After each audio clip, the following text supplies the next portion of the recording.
Hello, this is Bill Cobb with Real Estate Appraiser Tips.info. That's Real Estate Appraiser Tips.info. Here to give you an explanation, the video explanation to the ANSI 5-foot slanted wall height rule. This is the type of room that you would use this in. This is, of course, some slanted walls, some very steep slanted walls right here, starting out at 2.8 feet from here to here, 3.8 feet on the side. This is another photo of a room I recently measured where this rule would be applied. So let's go to the rule and explain. This right here is a diagram I just drew. This is 20 feet from here to here. This is the first floor area. This is the second floor area, 20 feet across. This is 8 foot high from here to here. This is 3 foot high where the walls are going up before the slope. Now we know from the Fannie Mae 5-foot rule that we can't start calculating living area from right here at 20 feet. We have to go over 2 feet or wherever that height, that 2 feet is, or wherever it is, until we reach the 5-foot height right here. For me, that's right at shoulder length, so I just take my disto, put it on my shoulder right here, and shoot a dimension across right here for 16 feet. Also, to be calculated as living area, we must have a ceiling height of 7 foot from here to here, a minimum of 7 feet, and this area right here has to be 50% of the total ceiling area. In this example right here, at 20 feet, we have 10 foot across, so that would qualify for the 50% of the ceiling height being at least 7 foot or more. So again, we go over from the wall, well, from the slant up to the 5-foot level. We shoot our dimension across. This is 16 feet across. We know we take the 16 feet times, which is the width, times the length of the room.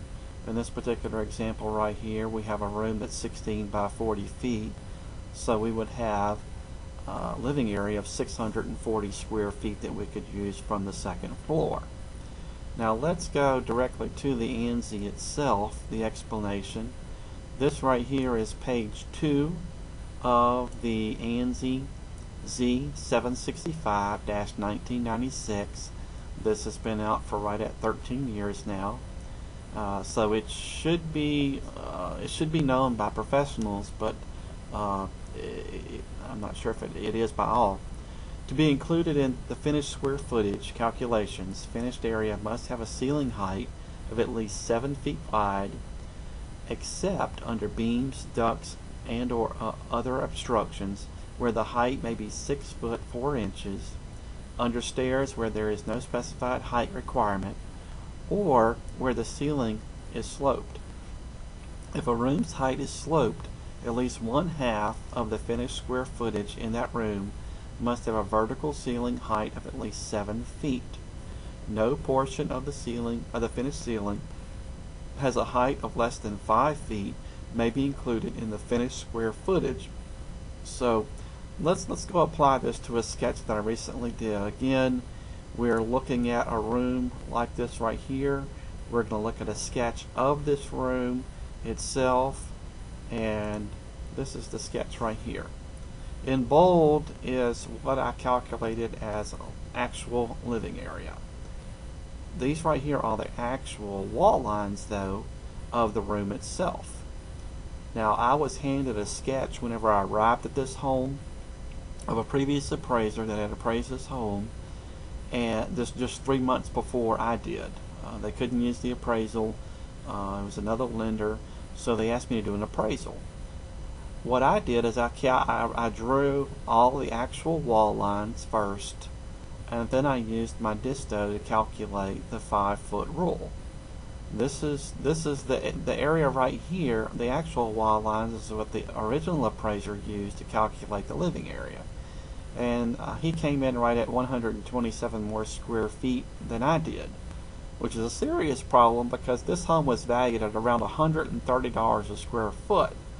So this appraiser on that appraisal is liable for about $127 square foot times 130 which could be a serious issue later on down the line should the homeowner decide to sue him. But anyway, what I did is I took out the 1 foot here, 1 foot here, and I took out the area right here and 1 foot here. I was able to use the dormers because they did reach 5 feet. And this is how we apply the 5-foot rule to measuring a second floor. I've already shown you the photos. I'm showing you the sketch of how that's applied. If you'd like to go download this right here, this figure right here, this illustration right here, and the ANSI documentation, you can go to my website at realestateappraiser.info/ANSI Standards tips. That's realestateappraiser.info ANSI Standards tips. On this website you'll find a lot of helpful appraiser tips, home appraiser tips on apex sketching, appraiser video marketing, all kinds of stuff. So hope that helps, and Lord bless. Thank you.